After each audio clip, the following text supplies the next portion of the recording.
बंधुगण मु वास्तुविद और ज्योतिर्विद इंजीनियर दीप्तिरंजन पंडा आपण मानकु मोर वास्तुशास्त्र भित्तिक चैनल गृह निर्माण रे वास्तु अभिनंदन जनाऊँगी। पूर्व 5-6टी अध्याय आमे केते गुड़िए मंडलर संतुलित अवस्था असंतुलित अवस्था कौन तार सामर्थ्य कौन कौन महाद्वार अच्छी एवं जदि असंतुलित थाए केमती तार आमे निराकरण करिपारिबा से विषय आलोचना करथिले।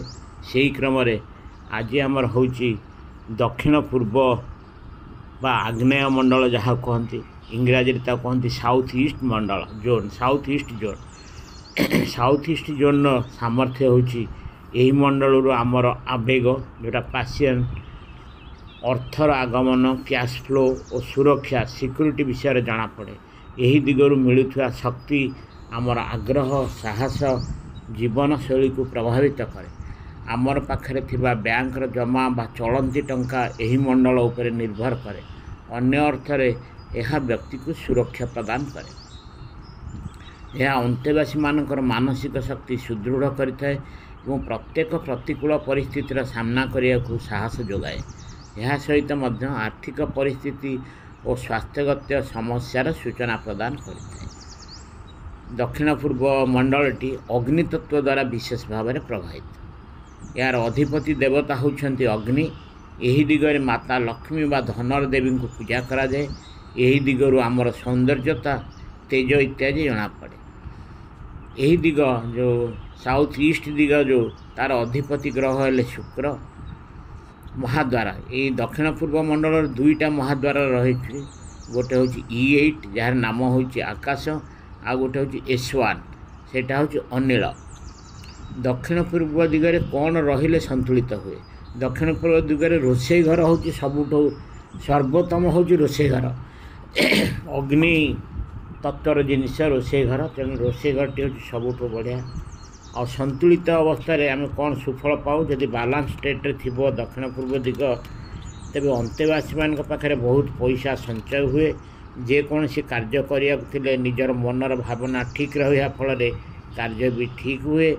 गृह कहार विवाह गृह कहार विवाह हेबाकू बा संतान ठीक समय हुंती। स्वास्थ्यगत समस्या सेते आसीबो नहीं।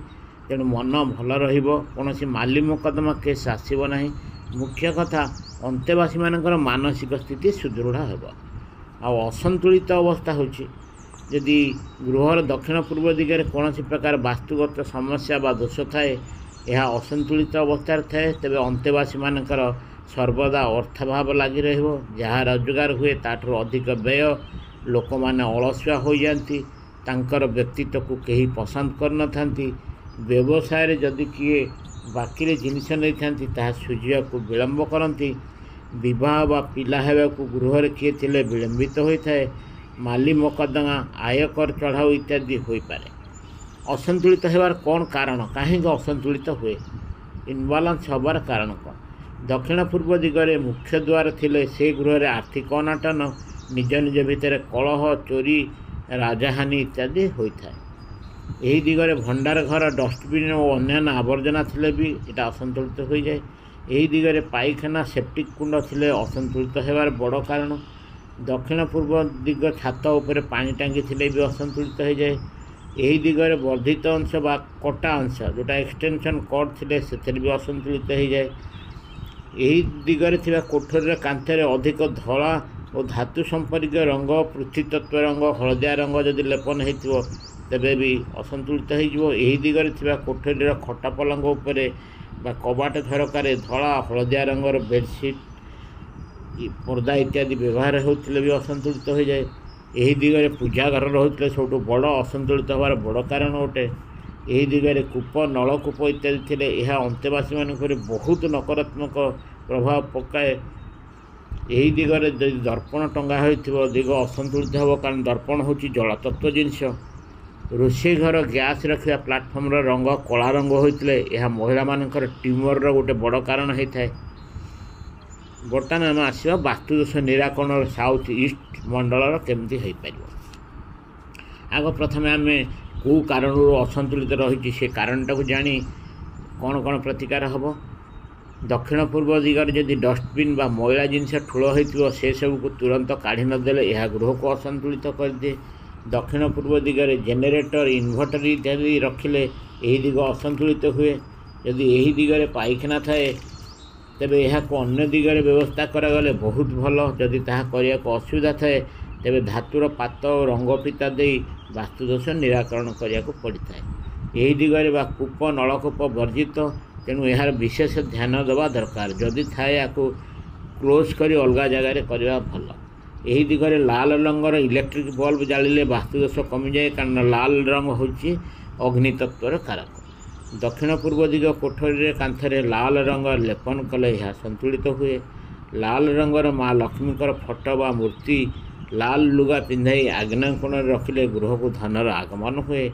ଗୃହର ଛାତ ଉପରେ ଦକ୍ଷିଣ ପୂର୍ବ ଦିଗରେ ପାଣି ଟାଙ୍କି ଥିଲେ ତାକୁ ତୁରନ୍ତ ଦକ୍ଷିଣ ପଶ୍ଚିମ କି ଦକ୍ଷିଣ କି ପଶ୍ଚିମ ଦିଗକୁ ସ୍ଥାନାନ୍ତର କରନ୍ତୁ।